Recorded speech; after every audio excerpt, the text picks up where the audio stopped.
Hey guys, it's me, Charlotte360, and if I don't look at you, it's because I'm currently driving, and I'm trying to be a responsible driver, so I may look every once in a while if I'm at a stop sign like I am now, but if I'm not at a stop sign, I'm not going to be looking at you because I don't want to get in an accident.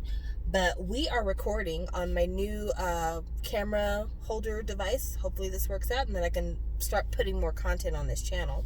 But this is a video about what the fuck happened to Until We Meet Again, because Until We Meet Again is a show I watched from the very beginning. When I first saw the trailer for Until We Meet Again, I knew I needed to watch this show, because the show was about reincarnation, which you don't see very often in boys love, and then also is one of my favorite tropes too. It's kind of like a soulmate type of deal, which I love soulmate trope. So I'm like, okay, well, I'm going to go ahead and watch this show because it sounds good. Also, I had heard of Fluke, and I'd heard that Fluke was a really good actor. Kuhart is in it, and I remember him playing, I believe, Tar from Love by Chance. So, yeah, I was excited. I was like, this is going to be good. I can't wait to watch. Let's go.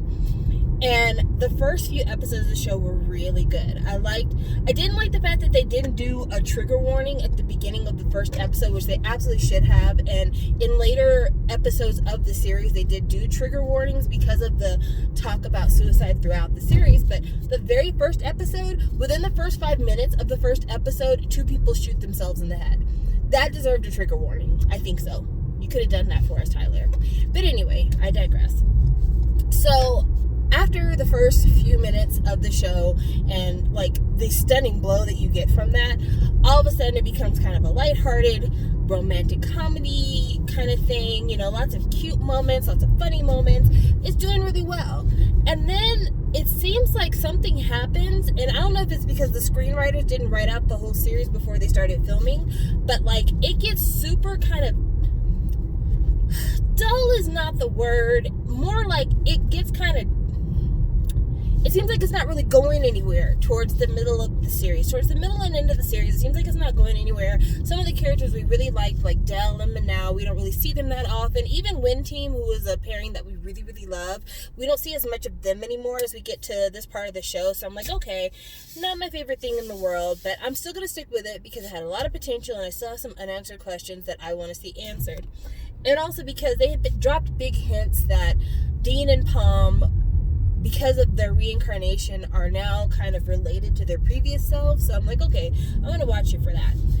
Then we get to episode, I believe it's episode 16 or 17. I don't know. It's the penultimate episode, the episode right before the last episode. And this is where all bets are off, everything falls apart, and I'm completely pissed off. So at the end, near the end of the episode, Palm goes to his grandfather's home, and his grandfather, it turns out, is the father of Kon, who was In's lover in their previous life. And since Palm is a reincarnation of In, it's weird. Anyway, goes to the grandfather's house, finds a box full of mementos from Kon's life, and mementos of Kon and In when they were together, and the gun that Kon and In committed suicide with, which, what the fuck is that doing in a keepsake box? Like, seriously, that should be locked in a gun cabinet, not in a fucking shoebox full of pictures and keychains. So anyway, Palm pulls out this gun, and of course this gun is connected to some really rough memories, so I get it where you'd be like, holding it would make you emotional. But it also makes him decide, sorry, I know that coronavirus is going around, I shouldn't be touching my face, but I have allergies and my nose itches so bad, and I don't want to stick my finger up my nose. Anyway, but this gun is in there, and I can get where it would make you feel bad, but somehow or another, the presence of this gun causes Palm to go to the apartment where Kon and In committed suicide. First of all, we don't have any explanation ahead of time about how this apartment complex is still available, how the room is unlocked, how you can get past security, how all their furniture and shit and everything that was there 30 years ago is still there. We don't get any explanation for that. All we're told is he goes to the apartment and he's there with the gun and everything looks the same. Dean, somehow or another, realizes that is where Palm has gone because Palm has called him. And when Dean gets there, Palm is like really super, like, agitated and is like, you know, you left me. How would you feel if I left you? And then points the gun at his chin. And for all of us that have been watching the show for so long, we're like, what the fuck? There's only one episode left. How can you do us like this? And we got a week to wait to see how this shit ends. And also, like, the preview, it made it seem like Dean was going to leave Palm. Like, I'm cutting our red string. So we didn't have any context for this. We're like, what the fuck? So the final episode airs. It starts where we left off. And I promise, I know I'm not crazy, dialogue is added to the last scene of the second to last episode. So in the previous episode, it seemed like it was a really rash decision to put this gun to his chin. But in the last episode, there's more dialogue added, and it makes more sense. He's like, how would you feel if I did that? Instead of saying, you know, what if I leave you? He's like, how would you feel if I left you first? So that was a change. But then also, apparently, Palm is possessed by in the last episode. So maybe it's just me. Maybe I've misunderstood this whole thing. But this whole time, I thought that Palm and that it was just a plain reincarnation. Like, I'm living my second life. Not the spirit of is inside me. But from the moment he gets in that apartment, all of a sudden it's talking and Palm is not there. I have no idea what the rules for reincarnation are. I've never been reincarnated as far as I know. But it feels like reincarnation means second chance, not two souls in one body. And so if it's not two souls in one body, what is causing this kind of possession moment in the last episode? I don't understand. So they have this whole thing where, you know, is having this breakdown, and then the family of Kon comes into the room, and all of a sudden Palm's mother is there, which we didn't even know that she was back in Thailand yet, but Palm's mother and his brother are there. Like, the entire family there, even his grandpa in the wheelchair is there, which is crazy to me because it doesn't seem like Palm has been in that room very long. We don't know where Dean came from, but Dean and Palm could have only been in that room for maybe a total of 2 minutes max, and all of a sudden Palm's entire family is in that room as well. So that happens, and then they're explaining, oh, well, we bought the building, and we've been having a cleaner come in here and take care of this room to make it look the same this whole time because we've been waiting for you to reincarnate. I need an explanation about this. Because when Palm got introduced to Dean's grandmother, she didn't say nan word about the fact that the family had been anticipating for these two to be reincarnated in their lifetime. But from the way Palm's uncle said it, it sounded like this is something we'd all been expecting to happen for years. Somebody's got to explain something to me, because it doesn't make any sense. It makes no sense. Either you thought that they were going to be reincarnated, so the grandmother should have said something when Palm showed up at her house, or this was a complete surprise. Everyone is kind of like shook and doesn't understand what happened, and all they want to do is make up for bad things that happened in the past. But yeah, totally don't understand what the fuck is going on. And then I guess maybe was waiting for something to happen of some sort. But after the whole kind of confrontation, explanation of everything, and kind of, I guess, getting the gun away from Palm, whatever, then Palm goes back to his apartment and has a dream about Dean cutting the red thread between the two of them. And this is what the preview was. It wasn't that Dean actually said this. It was a dream that Palm had. So then Palm decides that him and Dean don't need to be around each other anymore because he's not sure if he actually loves Dean because he loves Dean or if he loves Dean because Kon loved In and In loved Kon. And then he has a dream that Kon and In are sitting on the couch in his apartment talking about vacation, and then In looks at Palm and is like, I'm ready to go. And I guess that signals their souls being at rest, which again, reincarnation storyline, Are there two souls in one body, or is this an actual reincarnation? I need answers. So that happens, and at that point, it's the kind of wordless signal to Palm that his relationship with Dean can now progress, and they're not going to only be in love because of Conan Inn. He goes to his front door, I guess to go talk to Dean. I don't know. He's still in pajamas. Goes to his front door. Dean is standing outside his front door. Has Dean been there all night? They couldn't have had the dream at the same time, because if they had the dream at the same time, that means that Dean has been sleeping in the room next door and has been waiting for this moment for weeks, because they haven't talked in a couple of months, and then all of a sudden got up and walked to the front of Palm's door waiting for Palm to open the door. Like, this is so fucking wild. It's like you've had a whole season to work out these kinks, and then at the last minute you say, fuck it all, we gotta end this shit somehow. And this is a longer show than other shows. Most shows are 12 episodes. This one, I think, is 17 episodes. Yeah, you've had quite a while to make this happen. And for y'all to, like, totally screw the pooch like this. And then let's not even begin with the way they kind of shoehorned in, finally, acknowledgement of a relationship between Nguyen and Team. And they shoehorned in a romance for Manao.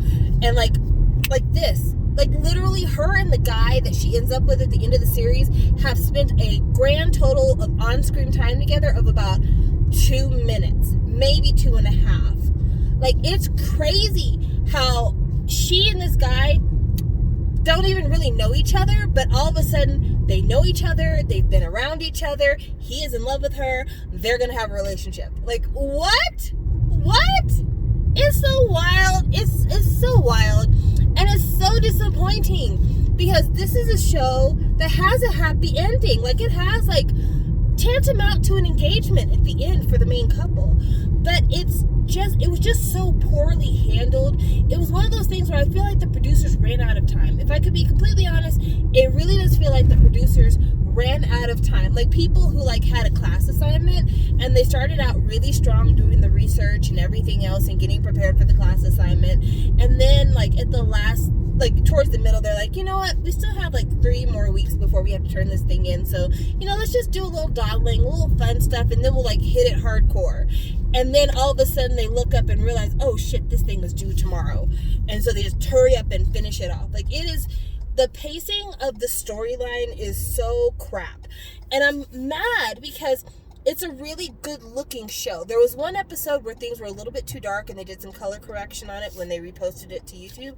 But outside of that, the show was really pretty. The actors were really good looking. The makeup department was doing their thing. Like, overall, I really, really liked this show and where it was going. Even though it was annoying sometimes, I even liked the Miss Cosmetics inserts and the Lay's potato chip inserts for advertisement. That was actually okay.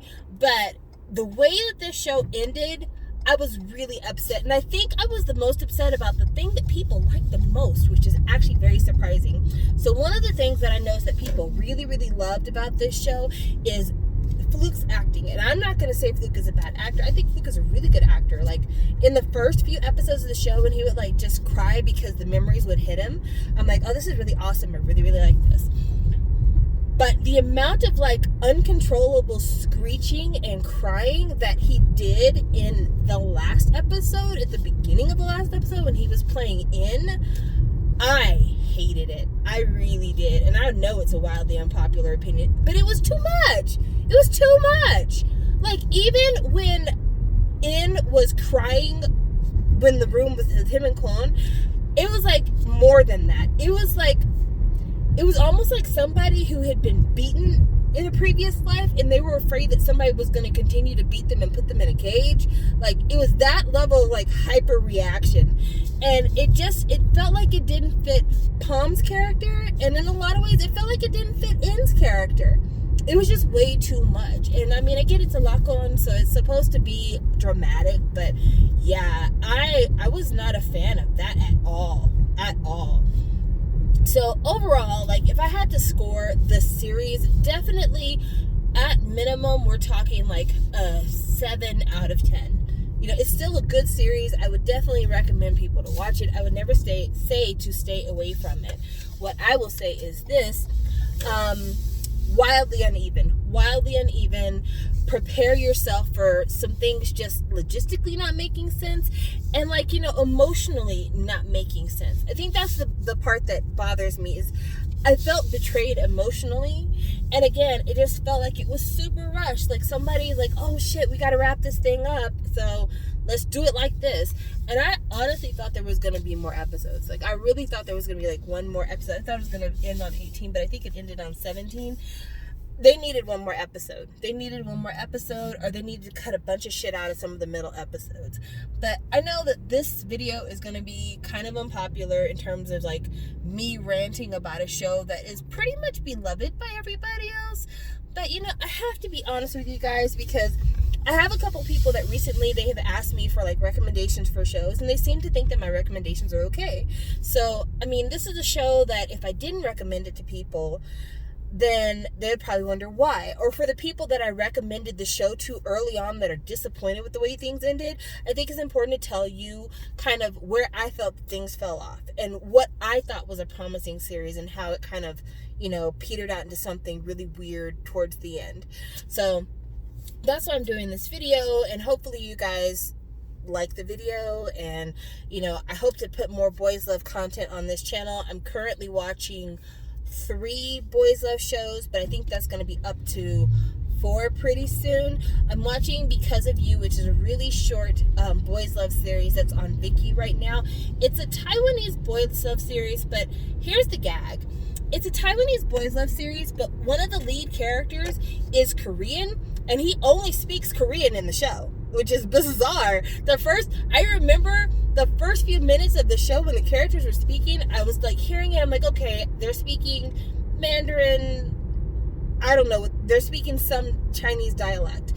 Then all of a sudden I'm like, wait a second, I recognize that word, and I don't speak a lick of any Chinese dialect, so why do I recognize this? Is that Korean? Because, years of listening to K-pop and watching K-dramas. Sure enough, I look at the about and then the cast part, I'm like, this guy is Korean. He's speaking Korean. This is so bizarre. But yeah, it's kind of, it's something where your ears, when you first hear it, you're like, this doesn't make much sense to me. But it's cute. The show really is doing the most with the least. I'm going to say that much.